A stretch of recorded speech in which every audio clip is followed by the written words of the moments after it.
Today's video is going to expose the real timelines that you need to be aware of when it comes to quitting weed and nicotine products. I find time and time again, after years of coaching people, personally having struggled with nicotine and cannabis addiction, that so many people are focused on the wrong metrics and the wrong timelines when it comes to quitting. Right off the bat, days don't matter. Let me repeat myself. The amount of days that you have quit for are irrelevant when it comes to your timeline regarding cannabis and nicotine products. Days only apply to the detox and the withdrawal symptoms that you might be experiencing from those substances. Generally speaking, if that's what you're concerned about, these are the days that you would want to keep in mind, but this is not the important thing. Day 1, you want to get through that. Days 3 to 5 are usually where you're going to get peak withdrawal symptoms. Day 14, most people run into a 2-week hump. This is usually where some type of challenge also happens to arise on their quitting journey. Day 30 is where your brain is going to start to make its own dopamine again, naturally. Day 90 is where we start to see those new habit loops and patterns become ingrained. And then ideally, we get through that full year. You can look at brain scans, other clinical things like that, and you're going to see that it takes about a full year for the brain to really solidify those new pathways. But this is only relevant to the detox and the withdrawal, which has nothing to do with the timeline when it comes to quitting nicotine and cannabis for most people. So what is it that actually matters? Well, the hallmark events that we experience while quitting cannabis and nicotine are significantly more important than the days. The events that we go through as we quit the substance are not going to happen in any specific order. So this isn't going to be a video where it's like day 1, this, day 30, that, day 90, that. In fact, doing that would be a disservice to you. The events that we go through and the experiences that we have are where we're going to identify whether or not we're having a shift in our perception regarding how much value we are or are not putting into that drug, whether it be nicotine or cannabis. And this is how we start to identify real change in a person. Because I could have someone who's quit cannabis for 30 days, 60 days, and absolutely nothing has changed for them aside from the fact that they stopped using the drug. This is the timeline that we want to focus on. Now, real quick, before we get into these events, if you're new here, my name's Dr. Frank, and we have a science-backed method that has a 98% success rate at helping people quit nicotine and cannabis in as little as 48 hours. Our method is geared towards high-performance individuals and high-level professionals. So if you want to quit cannabis and nicotine privately without disrupting your public life, image, and without relapse, check out the link in the video description. Event number 1, and again, these events happen in no specific order, is going to be getting through your first major win or celebration without the use of cannabis, nicotine, or whatever the drug is going to be. This is where people will experience either a business win, a personal win, or something else, and they're going to want to chase that high with another high. People often fail to realize is what goes up must come down.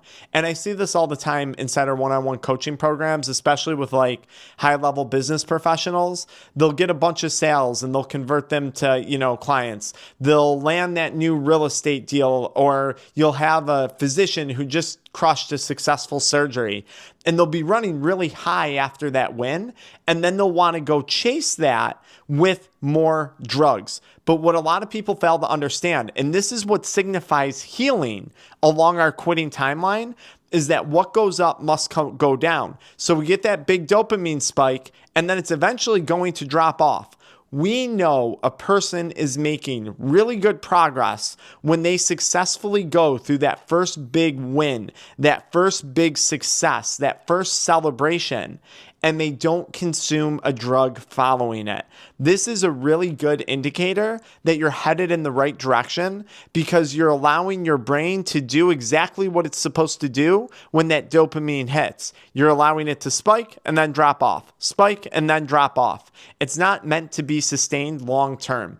And when someone is comfortable experiencing that win without drugs, it's usually one of the indications that the person's making significant progress.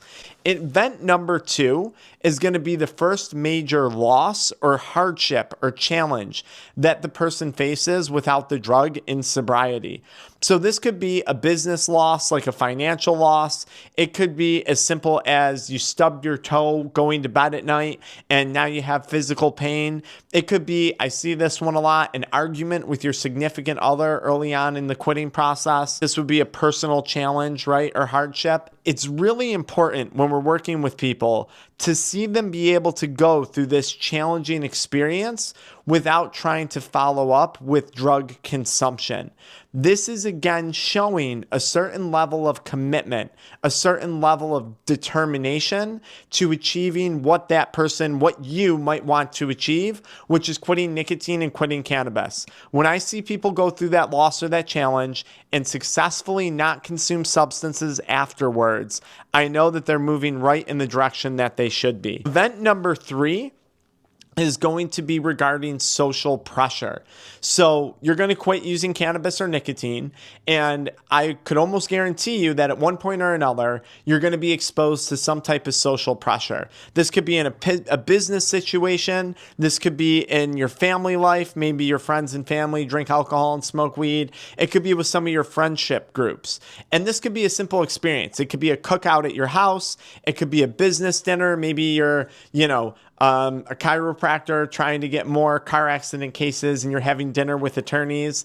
It could be a birthday party or a wedding type celebration. We like to look for people to go through these big social situations, experience some level of social pressure to consume the drug, and successfully avoid cannabis or drug consumption. This is another indicator that we are moving as we should be along the timeline of quitting nicotine and cannabis products. Event number 4 is going to be your first time being alone with your thoughts when you have nothing to do and you have nothing going on. There comes a point in everyone's timeline of quitting drugs where they've done everything they could do. They worked out, they read books, they tried a cold shower, they meditated, they did all the basic stuff that you can find in any YouTube video online that people tell you to do. They talked to a friend, whatever it was. And here they are sitting at night alone. Even if there's other people around, they can still feel very alone. This is something we hear all the time from people, right? I have a family, I have a business, I have employees, but I've never felt so alone in this. I hear it all the time. And it's getting through that experience of loneliness and boredom without drug consumption. I would say this is one of the major hallmark events that we look for people to successfully get through in order to determine what path of how successful they're going to be in staying away from cannabis or nicotine consumption. Now, event number 5 is also another really interesting one. This is where we start to find joy in the small stuff in life.